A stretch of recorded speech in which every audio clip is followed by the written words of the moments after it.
Welcome to the Shaping Champions podcast, a platform for discussion and exploration into what it takes to be a champion in life.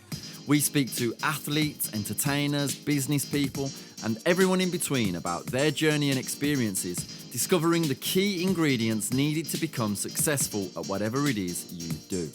Please do subscribe to us at wherever you get your podcasts, and don't forget to follow us on Facebook and Instagram at Shaping Champions Podcast. Enjoy the show.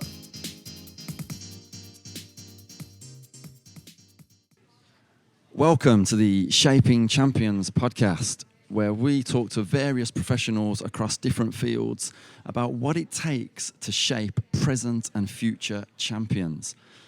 I'm riding solo again this episode because I'm doing an in-person interview. I'm very excited about today's guest, who's someone I would consider to be a pioneer in their field, having worked for some huge football clubs including Birmingham City, West Brom, Aston Villa and Brentford, along with coaching Team GB athletes at Olympic Games. It's safe to say this man is a seasoned professional with considerable expertise. He's also an author and executive business coach. I'd like to welcome to the podcast Tom Bates. How are you doing, Tom?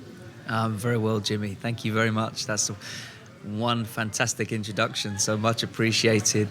Delighted to be with you. Thanks for the invitation.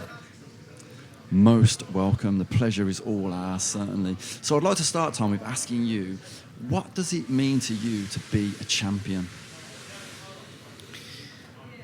Yeah, it's a wonderful question, really. Being a champion. I've been thinking about that, actually, most recently, across different sporting contexts at different levels. Of course, you know, if we look at the nuts and bolts of being a champion, you could say that it's about winning gold, finishing first, winning the league, succeeding at the highest level of your competition, whatever that may be.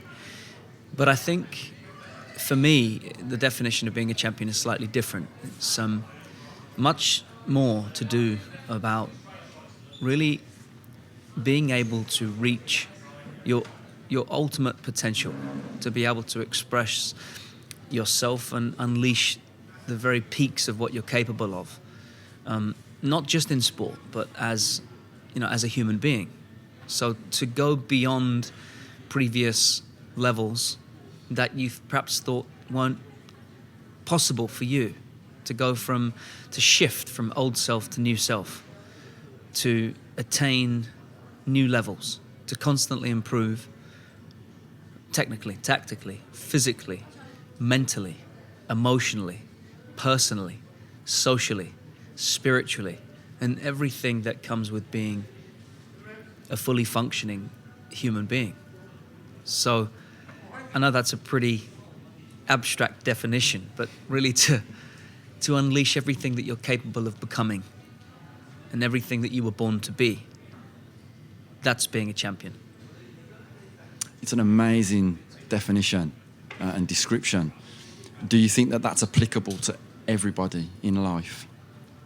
I think it is, because whoever you are, whatever context you're in, whatever sport you play, or in business, or in music, or in art, or in education, we're all able to live a life of constant and never-ending improvement. And it's not about the outcome for me. This idea of being a champion is less to do with whether you win gold or finish first. Or there's a great friend of mine who is an Olympian now also, and is an athlete that I work with, who offered me a phrase just recently: there's nothing so cold as a gold medal. And this is somebody who has been at the very peak of their powers and achieved things that in sport that most others just dream about at the athletic competitive level. So it's interesting, it's fascinating to me that he's talking about, we really go on a shift somewhere in our lives. We shift from just thinking about, if we just achieve that success, if we just get that gold medal, if we just get that number one spot in the league, if we just can win the cup, if we can just get that amount of money on our bank accounts, if we can just perform in front of this many people in our concert, I can just get that grade at the end of this exam, then I'll be happy. Then I'll be able to know what it is to be a champion.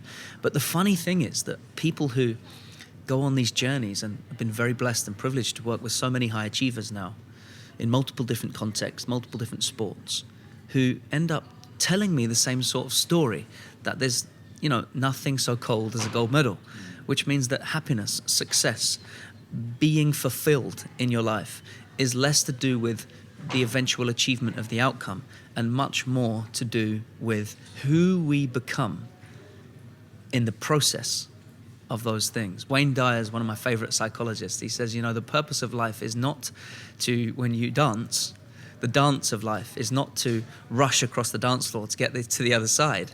No, the purpose of the dance of life is to enjoy each step, to be fully present in each step on the dance floor of life. And I just love that, because there's nothing so cold as a gold medal.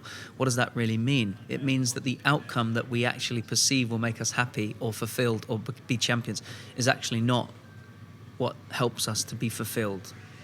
There's great wisdom in that. It's who we become in the process of striving towards the goals that we set for ourselves. Certainly not the first time I've heard that, for sure. And I'm interested, Tom, have you ever come across anybody who's perhaps learnt that lesson before they've reached that pinnacle or that landmark or that aim, goal, target that they'd set? Or is it generally that when they get there, it then dawns on them? Very good question, because it's different for everyone. There are so many different stories that from the athletes and coaches and teams and managers that I worked with, but I would say that sometimes it's not success that reveals that wisdom to us. Sometimes it's pain, defeat, falling short of what it is that we think is success. Because very often, I remember, just personal story, working with Aston Villa, first team, we get to the Championship playoff final versus Fulham at Wembley.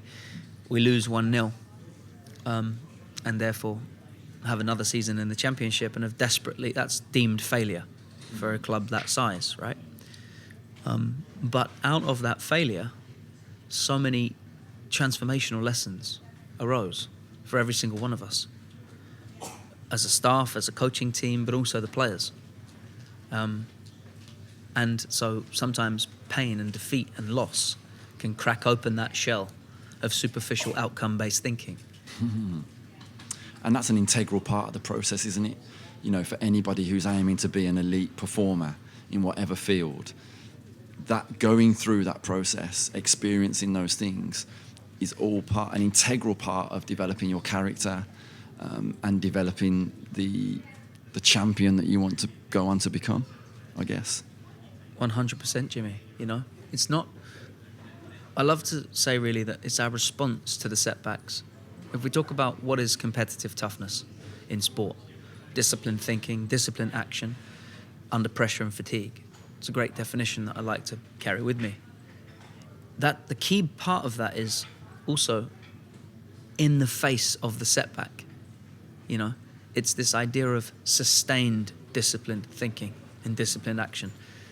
That's the birthplace of real character. Because until we face these setbacks, it's impossible to tell how strong the foundation of our character really is. And oftentimes, if character has not been formed well enough, then it's not just defeat, it's also the successes that can become too much for us. We don't know how to respond to them. This amount of money, this amount of media attention, this amount of... And character, if it's not formed with substance early, then eventually we learn some lessons the hard way. And in your experience, Tom, is there any other way of going about instilling those qualities in a person's character other than them having to just experience those things? I think the sporting organisations that do this very well, and we've discussed some of them previously,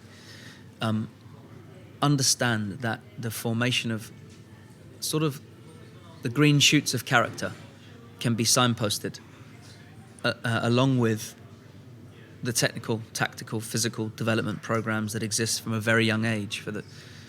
In a football academy, for example, there's the youth foundation phase. So these children that come into and out of our care can absolutely learn about the values that sport has to teach us: overcoming adversity, working as a team cohesively together, contributing to somebody else. Those sort of life values can be taught well from a very young age, and and in clubs where this happens well, players do get the opportunity to grow their character alongside the physical, technical, tactical development. Because if we think about how many players don't make it at a professional level, I think Calvin did some research not so long ago and came out with some statistics around how many grassroots players participate from the age of 7, 1 point something million. And then when they get to the chances of them getting to the Premier League from when they start out is something like 0.012. I mean, so my question then is about, okay, then, so if that's the small proportion of players that make it to that level, what do we teach them? The masses of those young people, boys and girls, that come into and out of our care whilst they're with us, you see, what happens to those guys? And how do we use sport as a vehicle to teach those values? That in the end becomes, for me, one of the most, if not the most, important parts of working with young people. And we spoke off mic about some of the incredible work you're doing with your foundation. We'll come back to that in a little while. I'm just interested to follow on from that last question. So some of the things you mentioned there around, I mean, overcoming adversity aside, but around sort of like teamwork and how we can help each other, those kind of values, they seem specifically linked to team sport, perhaps. When it comes to individual athletes, obviously you've worked with some Team GB athletes in very high pressure situations. What are the kind of qualities that you can instill in those sports people that are working, on an individual basis, in what can perhaps be a very lonely space at times, I imagine? Most definitely, especially in individual sports as well. And so my work with those guys at that level is because these athletes are athletes who have, to a degree, attained the peak of their potential in sport. And so specifically I'm recruited to work with those athletes at that level to help them navigate the competitive arena and the potential pressure that can exist at the Olympic Games, at the World Championships, and so to help them successfully navigate that mental and emotional landscape to succeed. And that's about helping them to learn and practice mental and emotional training tools, strategies, techniques to self-regulate in the arena, which is, all else being equal, mindset defines performance. So if we work backwards and we say, okay, mindset is a vital part of performance at that level, is it possible to train mindset? Can we improve mentally and emotionally? And of course the answer is yes. So then it's about helping them to practice, learn and apply these key techniques. And some of them are very simple, things like breath work, being consciously aware of our breathing and the process of visualization. And that's a really interesting one because, for a long time there's been this criticism of techniques like this. And science has really said, well, come on then, where's the evidence? Well, now we're at a really exciting time because we can actually, science has caught up to a degree and can now prove that process of visualization is a very scientific one, So we can look at the cortical mapping, the neurological pathways, the synapse function, the myelination process. That's what neuroplasticity is, right? The brain changes over time with certain practices in certain environments. So this idea that visualization to the brain is 2/3 the same as when we physically perform for real, well, that's a very exciting place to be, isn't it? Because that means that you can practice in the mind, literally. And these mental muscles, it's like if you go to the gym and you work out on a Monday and you never go back until Friday, you'd say, well, where are the results, Tom? I say, well, okay, then, Jimmy, did you go Tuesday, Wednesday, Thursday? And you say, well, no, I didn't. I went Monday and Friday. So we'd probably say, well, there's not going to be that many results from that, right? But if we integrate the process and practice of these mental muscles, training techniques and tools, and we integrate them within our practice every single day, then the muscle gets stronger and stronger and stronger. So confidence, self-belief, motivation, the ability to focus under pressure. If that's integrated in our practice every day, then those mental muscles, they get stronger and stronger and stronger. And then it becomes a subconscious process. This natural, effortless, fluent, automatic process of performing it's actually non-thinking.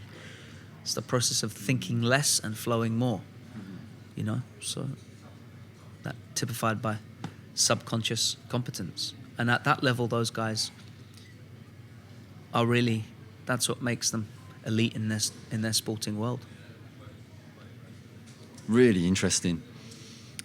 It reminds me of Michael Phelps. I'm sure you're probably aware of his routine pre-swim, pre-competition. And it got to the point where his coach would just have to say to him, run the tape, Michael, because it was just like a videotape in his mind. Visualization was such a key, integral component of his preparation. And same with football as well. I sometimes, when we do football camps, I'll read out some quotes from Ronaldinho or Messi, and the one that gets people is the Rooney one, where he talks about, I wouldn't just visualise dribbling around a whole team and scoring a top corner goal from outside the box. I would visualise and imagine what the grass smelt like when I walked out onto the pitch, and what colour kit I was wearing that day, how my socks felt when I put them on, all those tiny, intricate details. And, young people hear that and they think, what, that's crazy. Why was he doing that? Well, because he wants to put himself in that moment so that when he gets there, it feels like he's been there before. And he's just playing out something that's already happened, almost, Fascinating conversation already. I'm getting very excited, folks.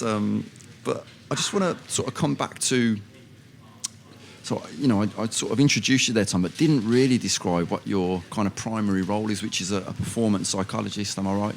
Yeah. Yes. You work with elite athletes and sporting organisations in that role. Could you give us an insight, give our audience an insight into what that involves? Yeah. So I guess from the Premier League in this country, Championship divisions, the Olympics that we've talked about, and work in rugby league and a little bit in boxing, fencing and golf, a few other sports, as well as business. My role is really to help people perform at their peak mentally and emotionally. That's really in its most simplistic form. And so very oftentimes we have these incredibly skilled individuals, whether it's doesn't matter, sport, business, music, education, the story the pattern sort of emerges again and again. Very talented, extremely driven people who are excellent at what they do. However, haven't managed to develop the skill set psychologically to cope with the high pressure cooker of the front line, whether it be the competitive arena, crossing the white line onto the pitch, the track, the pool, the boardroom, to navigate successfully through the emotional turbulence that can come with those roles is something that hasn't really, up to this point, been taught. to athletes or coaches or teams or managers across the spectrum. So there's, over the probably last 15 years, been a great growth and development of understanding peak performance, how the work of and science of psychology can help individuals to navigate that space. But it's in essence, it's very simple. It's being able to see the world through the eyes of the person that I'm working with, understand the landscape, and uniquely tailor a set of strategies and programs that best help them to respond and prepare for the demands that they face. And do you have a favourite type of athlete, person, professional that you like to work with, Tom, or are you, do you love just working with people? It's funny because my ego wants to come out and say, the ones that can learn the fastest and put these. But actually, of course, no. It's much deeper and wider than that. I think it's just it's a joy, really. It's a joy to be on a sort of philosophical level, Jimmy. People talk about the job that they do, and sometimes that's separate from who they are. And for me, I can really say that I'm very, very blessed because what I do is really who I am. So I guess I don't ever see it as that I'm working. I'm just here being who I am in every environment, in any environment. So I think my favorite, I can't say that I have a favorite. I tell you, my favorite is a human being who is in search of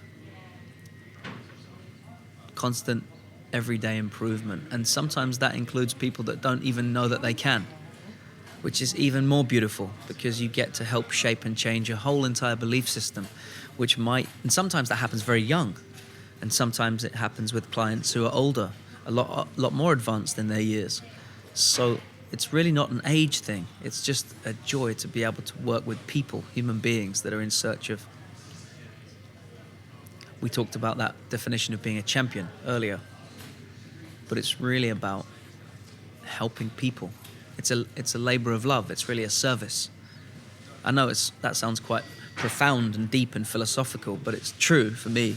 That's why I do what I do, and so I can't really say that I've got favourites other than my favourite thing to do is to help people.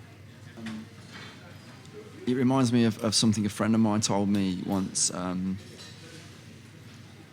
We can only truly become the person that we're destined to be by helping others to become the person they're truly destined to be. Yeah, it's really shining through, Tom, as well. That you say that your work is just who you are, and you are just being you, and that really does come through. So I'd love to dig in a little bit to some of the football clubs that you've worked with, some of the most well-established and historic football clubs in the country. I'm interested to know, what do you think separates those that succeed from those that don't, particularly perhaps from a psychological standpoint? Well, particularly in football, compared to many other sports, there's a lot of wonderful things about football, but one of its drawbacks, one of its biggest areas for improvement is to the capacity to be able to think differently. So I can speak about Brentford because out of all the clubs that I've ever worked for, and Matthew Benham is the owner now and was then when I was working there. He recruited me and he just had a vision of being courageous and bold enough to think differently. Because the thing is, most people think the same way and expect different results, and it, of course, doesn't work like that. So the beginning is to be courageous enough to think differently. That's a huge competitive advantage, but one of the forces that keeps us blocked and stuck is fear, because that's the way we've always done it. So clubs with huge traditions and heritage can often link themselves back to the past and say, but that's the way we've always done it. So therefore, that's the way we're always going to do it. Well, that's great, but you're not going to get better results. It's the definition of insanity, isn't it? To do the same thing over and over again and expect different results. It's never going to happen. So then what do we need? We need to be brave enough to think differently. Brentford, when they recruited me, had a kicking specialist, Polish kicking specialist, Italian set-piece coach, Danish head of football philosophy, Dutch head coach and assistant coach, English performance psych me. So it was a little bit like a meeting at the UN, my first meeting with the first team staff. But I quickly realised that diversity created innovative thinking. And also we couldn't outspend other clubs, so we had to outthink. And that created a very humble, hard-working, honest, innovative environment where the culture was sort of just grew and grew, and we explored different ideas about how can we do this differently? What else can we learn from this? Is there a better way to think? Those three questions alone sort of made up the cultural framework of the club. So I would say that that's certainly one of the ingredients that can help clubs succeed moving forward. And am I right in thinking that it's Phil Giles that's the chief exec there, who doesn't have a background in football? Really? No. Phil, well, I mean, I'm not too sure what Phil's previous history is, other than the fact that he's been at Brentford now for, 10, 15 years? Something like that. So, Rasmus Ankersen was the sort of second director of football that recruited me whilst I was at Brentford, and Phil was the first. So they sort of dual rolled the director of football part of the football club. And Phil, I remember being this very, very intricate, methodical, strategic thinker, searching for the details, very equipped to piece together the small pieces of the puzzle, connecting the staff very well to make sure that it was a well-oiled machine, multidisciplinary approach in lots of different ways throughout the football club, from the academy all the way up to the top, although of course they don't have an academy now. But Phil was very conscious of each step along the way. He was someone that was able to pull, and is someone that's able to pull each piece of the puzzle together intricately to make it work, and has had great success, and I'm sure will continue to do so. And I've heard Phil talk about in the past this idea that Brentford are not fully focused or solely focused on the outcome. It's much more about the input and the underpinning performances. And I think that's so important to hear, because football being a results-based business, everyone is just that is the one point of focus, isn't it? If we lose, it's a disaster, it's failure. And it seems like Brentford are taking a different approach, and you'd have to say reaping the rewards from that. It's brilliant, different way of thinking. It's liberating, isn't it? It's sort of this idea that the result that we seek comes to us. The more that we,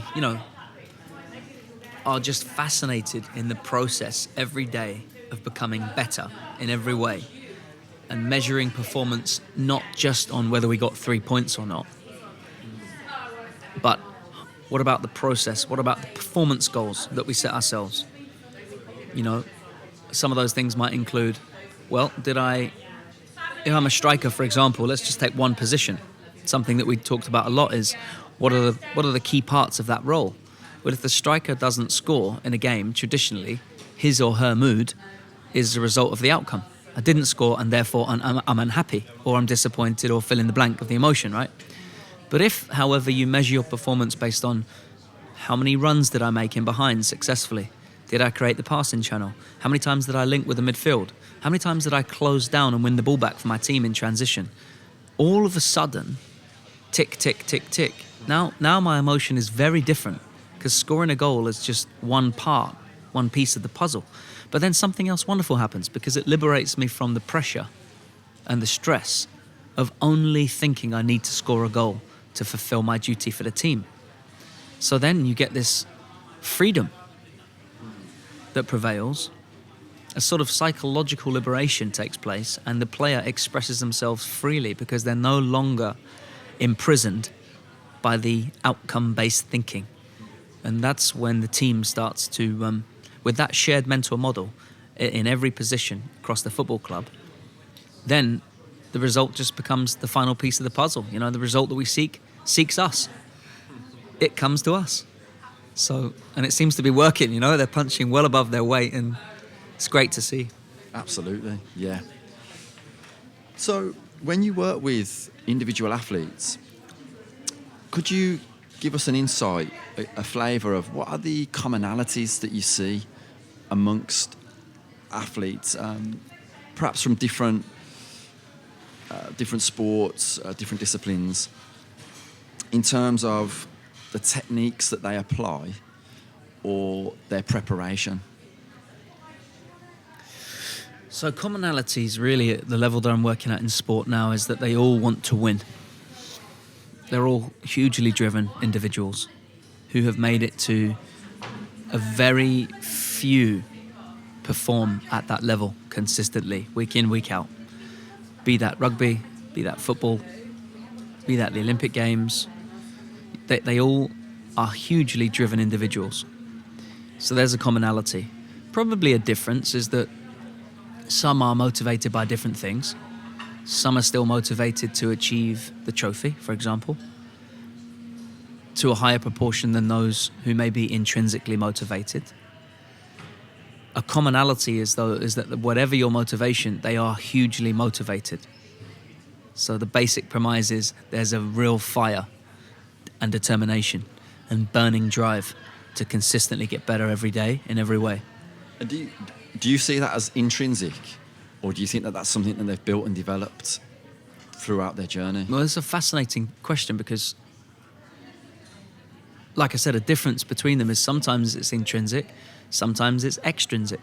Sometimes there are footballers that I work with who are hugely driven by the financial reward at the end of that season or the contract that might be available. And I'm not here to say whether that's good or bad. I'm just saying that that is part of their drive. Other athletes, however, who still get stratospheric financial rewards for their performances, right, are definitely intrinsically driven.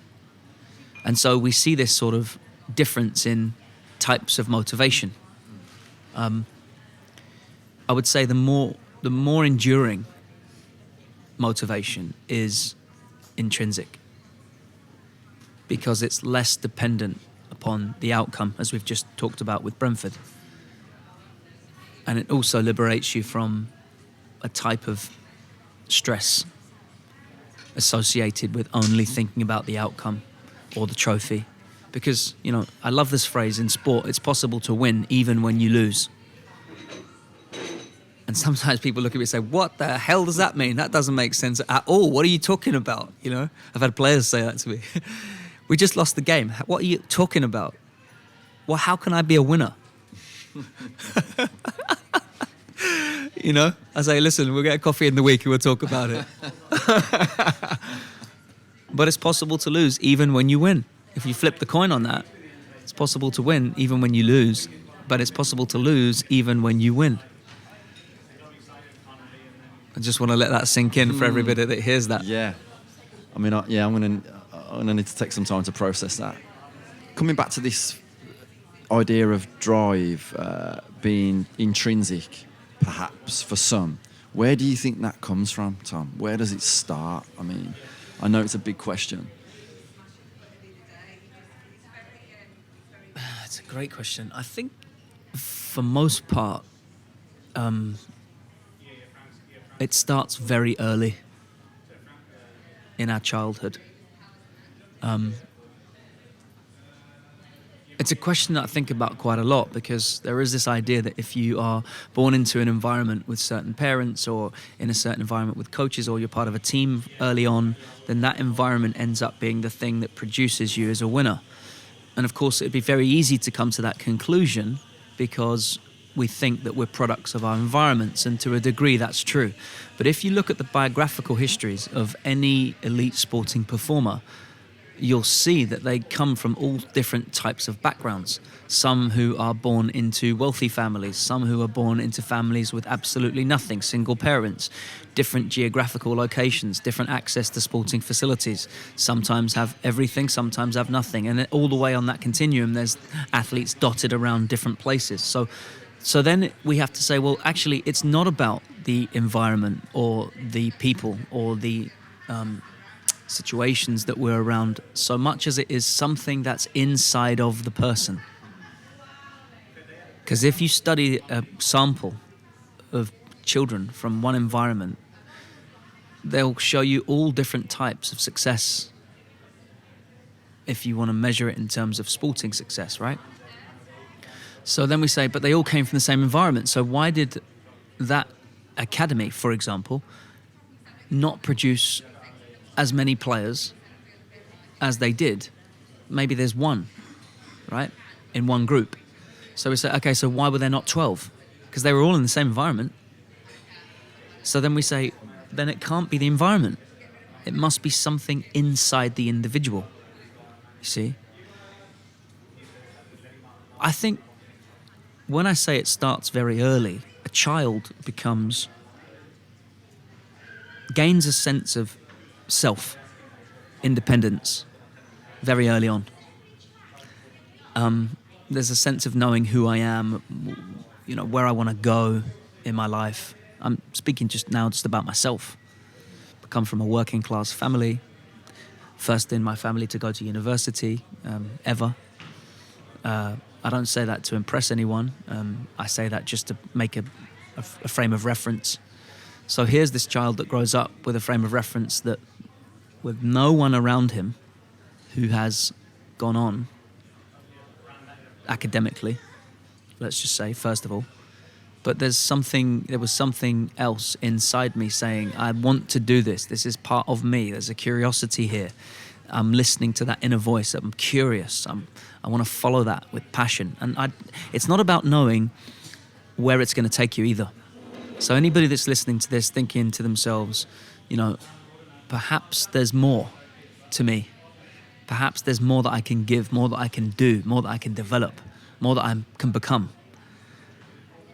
It's not about seeing. Martin Luther King said, you don't have to see the whole staircase. Just take the first step. I love that. Just take the first step. Follow the intuitive inner voice that says to you, I'm interested, I'm passionate, I'm curious. What else can I learn about this? That's a very powerful intrinsic process that I think children are extremely good at. Perhaps better than adults. Yeah, because there's no thoughts getting in the way. There's no fear getting in the way. Yeah, I think we're touching on some profound stuff here in some ways. And I know you're a religious person as well, Tom. And I'm very spiritual myself. And I think that we could perhaps spend all day talking about the external forces that are at work here. And I think, what you've shared so far is going to be really impactful for a lot of people listening. So, I just want to extend my thanks at this point. We've got to talk about the Sheffield Wednesday playoff game, because I know you were involved. So I'd love to hear all about it, as much as you're able to tell us. What was your involvement? How did you become involved? Yeah, I mean, first of all, for anybody listening, thinking about what is Jimmy talking about, the Sheffield Wednesday became just recently the first team ever in the history of Football League to overcome the biggest deficit in a semi-final first leg, which was 4-0 down to Peterborough, away from home, to come back, equalise in normal time, to go 4-4, to take the game into extra time, only for Peterborough to score again in extra time to go 5-4 up. And then, in the depths of the last throws of the game, Sheffield Wednesday equalise again to take it 5-5 before we eventually go and win on penalties at Hillsborough to get to Wembley and beat Barnsley 1-0 in the playoff final. to get to the championship. So my involvement in that process was actually an extremely privileged one, because I'd been working with the team for the last 18 months actually, on and off as a consultant, working with the first team and the players and the manager and the coaching staff. So my relationship with Sheffield Wednesday is quite a special one, you know. It's the first time ever at any of the clubs that I've been at that so many of the fans have reached out to me personally to just say thank you, across the social channels and emails. And so I just want to say thank you to anyone that's associated with Sheffield Wednesday Football Club. The fans are a tremendous, tremendous force, and it's a special club. It really is. The players take all the credit because they're the ones that performed and did it. But my involvement really was to be a belief partner to the players, a belief partner to the manager, to lead sessions with the players, both in squad and one-to-one, to train the penalties when we were 4-0 down from the very first day that we were back in training. So we set up the penalty shootout, and one of the players, who will remain nameless at this stage, on Monday says to me, "Why on earth are we practicing?" Well, actually, there's a few beeps in there, so I can't actually say what he said, but why on earth are we practicing penalties on a Monday? We're 4-0 down. And then on Tuesday, we practiced the penalties again. And he said, I still don't see the point of this, but I'll give it a go. Wednesday comes and, all right, listen, I'll do this and I'll focus properly now. But I'm still not sure about it. Thursday comes. No, I can understand now why we're doing this. Friday. Tom, I'm so glad that we've practiced these penalties every single day. But even the structure, I can share with you some things. We set up the speakers to replicate the crowd noise. We had members of staff and academy players stand behind the goals. We had 5 players in each team stand in the centre circle. We had a referee only in the penalty area, and we did a lot of work on controlling the clock and controlling ourselves and controlling that moment, controlling your emotional state via breathing or self-talk, or owning your process mentally and emotionally to perform in that moment. So when it went to penalties, believe it or not, Jimmy, I actually knew we'd win, because the players that were selected right at the end were the players that had succeeded and taken control of their own process Monday, Tuesday, Wednesday, Thursday, Friday. So I knew that we'd prepared for everything. And that's one of the things about elite performance. You can't have elite performance. You can't have excellence in performance without excellence in preparation. So the whole club, driven by the manager, Darren Moore, who, again, was courageous enough to think differently and to prepare in detail and to empower and instill a belief in everyone that it's possible. And that's the great thing about the game, because we live in a world, largely speaking, especially in modern day society anyway, that has to see before they believe. And not only that, but we want instant gratification. We're in a TikTok society. If I don't get the gem or the wisdom in 3 seconds, then I'm out. But that's not what learning is. That's not what development is. That's not what we're designed for. And that's not how success happens. It's a constant, everyday building of confidence and responding to the setbacks. That's sport, but that's also life. So the manager drove belief. I was a belief partner, really an extension of his voice and his values and the culture, with Barry Bannon, the captain, who I have to say is one of the best leaders on the pitch in a club I've ever worked with, because he was, again, one of the cultural architects, a belief partner in the dressing room to transfer the message to everyone else. And essentially, by the time we got to Hillsborough, there wasn't a single player in that dressing room who didn't believe that it wasn't possible.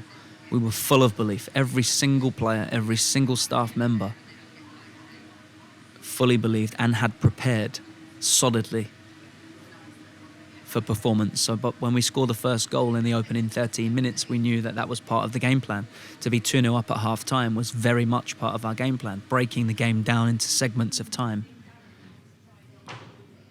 So third goal goes in, and that's in the time frame that we set out, and everybody's like, okay, so this is part of the plan. This was always going to happen. This is what we planned for. This is what we prepared for. We're right where we need to be. So we're playing with composure and confidence. It was all unfolding as you'd imagined, essentially. Absolutely. Absolutely. And that's why when we went to penalties, it's the most confident I've ever been in my entire career as a coach. Because, I mean, if you study them back and you watch the whole entire process of the body language of our players compared to theirs is just remarkable difference. How we're standing, even in the centre circle, how connected the players are, how upright they are, how full of confidence and belief. It's like, this is exactly what we planned for.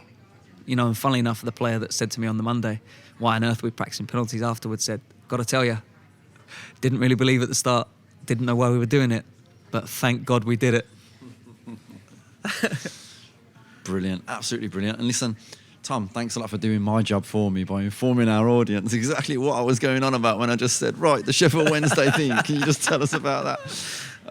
But yeah, I mean, what a remarkable game, what a remarkable turnaround. Just absolutely incredible. Really interested. I mean, you sort of outlined that one particular player who perhaps wasn't buying in from the start, but were the rest of the team in general, were they buying in from the outset? And also, you know, did you just have a real gut feeling that Sheffield Wednesday were going to do it even after that first leg? Yeah, I have to say I did, and one of the catalysts of that was having a conversation with the manager very, very early the next day in the morning, and also the captain on the phone very early the next morning, because they were driven to understand exactly what happened the night before. Because we can't just say, oh, okay, we're just going to believe now that it's possible. No, we have to understand and process what happened. And why did it happen? And the conclusion of that reflection was, well, they didn't actually do anything special. We beat ourselves last night. We're the ones that gave the game to them because we did this, this, and this. So therefore, we're in control to do that differently. If we do that differently, when we do that differently, the outcome will be completely different. So that's a very grounded, empowering place to start. And then the critical thing is that when you've got the two leaders, the manager and the captain, who both heavily buy into this type of work, then you reach a tipping point. You sort of, there's a leverage that gets created to transfer that message to the dressing room and to the rest of the staff. It's very difficult for someone in my position to do that from the bottom upwards, to try to have to convince the leaders. That's why wherever I work now, I work because the leaders themselves recruit me into the position that I'm in. So one of the things that really helps is understanding exactly what happened the night before, understanding what we need to do to put in place to do that differently next time, and then understanding that we need to invest in the preparation required to do these things properly and be brave enough to dare to believe that it's possible. And why not? There were so many people that said it couldn't be done. So we studied lots of different sporting teams, military situations, and we shared that with the team. This was another situation where so many people said it couldn't be done. The naysayers, you know. There's a wonderful clip, actually it's on my Instagram, of, I think it's Don Goodman from Sky, responding live when the fourth goal goes in at Peterborough. And the question the other commentator asked him is it now over? And I think Don says something like, 3-0 was a mountain, but 4-0 is a mountain that will be insurmountable. And then the Sheffield Wednesday media boys have put that together, you know, and then clipped up all the 4 goals that we score at Hillsborough. And then there's a wonderful part. The commentator says, "This is a playoff miracle." You know, and to be honest, faith also played a big part. At the centre of that was our faith. There's a number of Christians at the club. And so we didn't just work, but also prayed. And faith was in the centre of what we did. So just a real joy to be a part of and see the boys succeed. I thought it was going to go to penalties again at Wembley. I was 5 seconds away from doing my job and helping to select the 5 kick takers. And then, of course, Gregors crosses it with 5 seconds to go and Josh Windass heads the ball home, and the rest is history. Yeah, what a goal in the final there. Delighted for the boys. Just an incredible story, game, moment in sport, in history, you know. And what a privilege to say that you were a part of that. Absolutely. So, coming towards the end of the podcast now, Tom, just want to wrap up with a couple of key questions. So, a lot of my work now is around character development. You know, I'm heavily invested in that.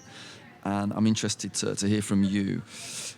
What would you say are the key characteristics that athletes and high-performing people need to have in place in order to perform at an elite level? So, a couple spring to mind straight away as a priority. Thinking about those that I currently work with and drawing patterns. One of them is this capacity to want to constantly learn and improve. There's an internal commonality with all of these elite athletes and people, that they're constantly looking to improve every single day, no matter what, even after they succeed, even at the peak of their powers. So it's always about this search for improvement.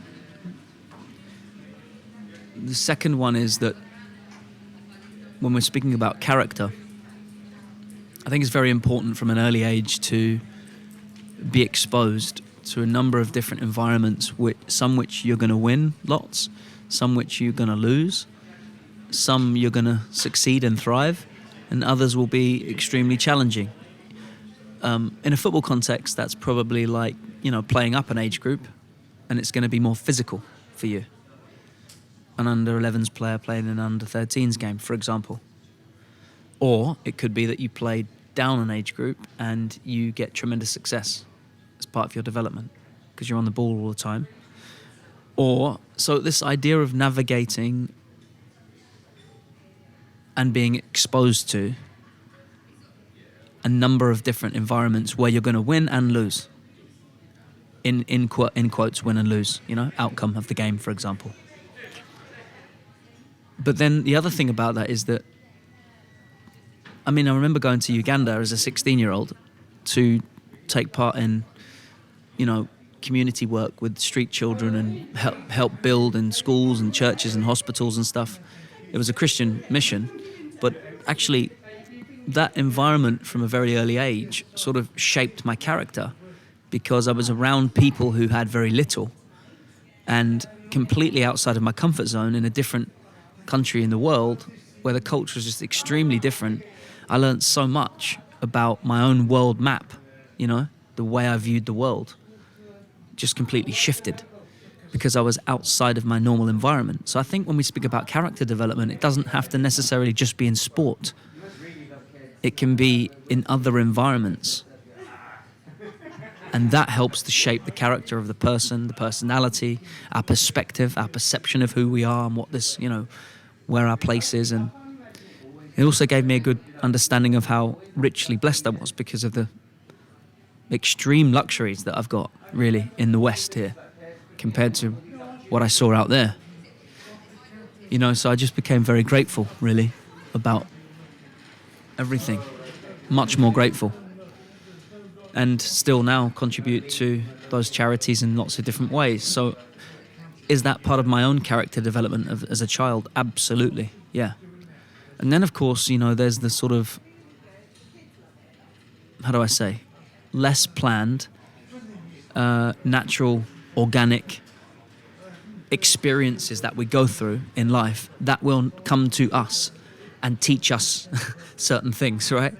and these haven't been pre-selected by a coach, you know. They just, life comes along and kicks you in the guts sometimes, and that helps in so many different ways. So then, okay, how do I respond to this challenge in my life now? And that search intrinsically, in the absence of a coach or teacher, that situation becomes the teacher. And it hasn't necessarily been pre-selected by a coach, you know. It's just life.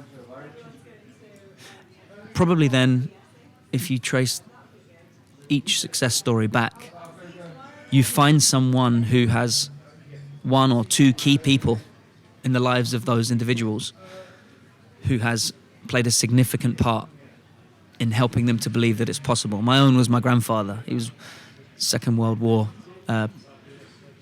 Red Beret, so Red Devil, paratrooper, who would sit me down and tell me so many stories about his experiences in the war. And he was my real life and is hero to me.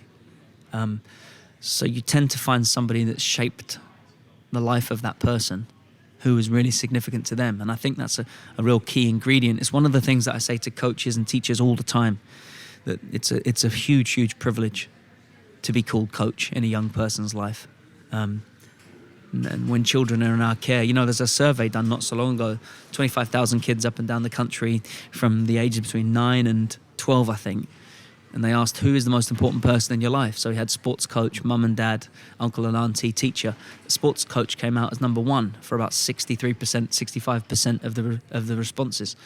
So it's, and you know, that's quite interesting, isn't it? Because, well, then we say, okay, so why is that? Well, then the coach or the sports coach is tremendous privilege, but also significant influence in the lives of young people. So those are a couple of ingredients maybe that are part of the journey. Unique to everyone, different for everyone.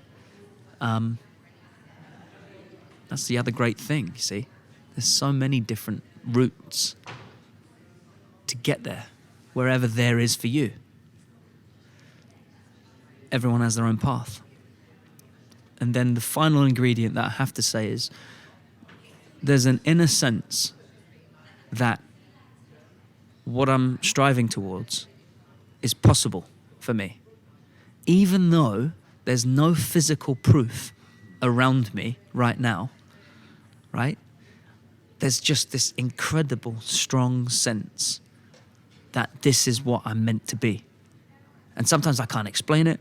Sometimes I don't know where it comes from, but I can tell you that it's there. And it's the driving force. And it's not going to go away. So I better listen to it. And that's a real key ingredient because, and you see it in these children, you see? And really, as adults, that's really what we are. We're big kids, you know. It's really, we're all still children. You know, we use posh words and try and make our sound intelligent, but really we're just all kids. Yeah, I was listening to a talk yesterday by a really popular sort of YouTube figure called Sadhguru. Really, really interesting stuff. And he was talking about how, you know, essentially we all just walk around with masks on, but some of us can take the mask off and put it down, and there's some of us who can't take that mask off once it's on. You know, but I mean, you've delivered some really profound messages today, Tom, and ideas. You know, it's such a blessing to have you on the podcast. Just to wrap up, is there a key kind of finishing point that you'd like to leave the listeners with, or maybe a text that you'd direct people to, or, you know, anything that really had a profound impact on your life that people might also have access to? Or could seek out? Yeah, there's a number of different books that I recommend, and it doesn't matter also where you are, what age you are, boy, girl, man, woman, culture, language, country you're in. Some of these wonderful resources exist. So Be Your Own Life Coach is a tremendous book that I read early on by Fiona Harold. Be Your Own Life Coach. There's some lovely, simple exercises that people can do in there. Another one, a book that changes lives by Dan Millman. It's called Way of the Peaceful Warrior. Way of the Peaceful Warrior by Dan Millman. Stillness Speaks by Eckhart Tolle is a wonderful book. I mean, I could go on and on and on with so many different resources because there are just so many great teachers and resources that are out there. But I think the one thing that I would say is probably to finish on is to steal a phrase from Goethe. Boldness possesses magic. Begin it now. Boldness possesses magic. Begin it now. Theodore Roosevelt said, the future belongs to those who believe in the beauty of their dreams. The future belongs to those who believe in the beauty of their dreams. So when you're bold and you believe in the power of your dream, every single day, no matter what, despite there being no physical evidence of that being possible, when you stay true to the power of that internal voice, it's inevitable that you will eventually manifest that dream. Continue to listen to that voice, continue to believe, continue to work on your dream, even if and especially when it's difficult. And one day you're going to wake up and your dream will have come to you. Beautiful. Absolutely beautiful. And Tom, where can people follow you, find you, tune into what you're doing, contact you? And don't forget to tell us about your own book. Yeah, all the socials. I'm out there. You'll find me. And the book is called The Future Coach, available on Amazon. So it's been a real pleasure. Tom, the pleasure's all ours. Thank you so much. We can take our dreams and make them real, yeah. Look to the stars and reach, 'cause you can do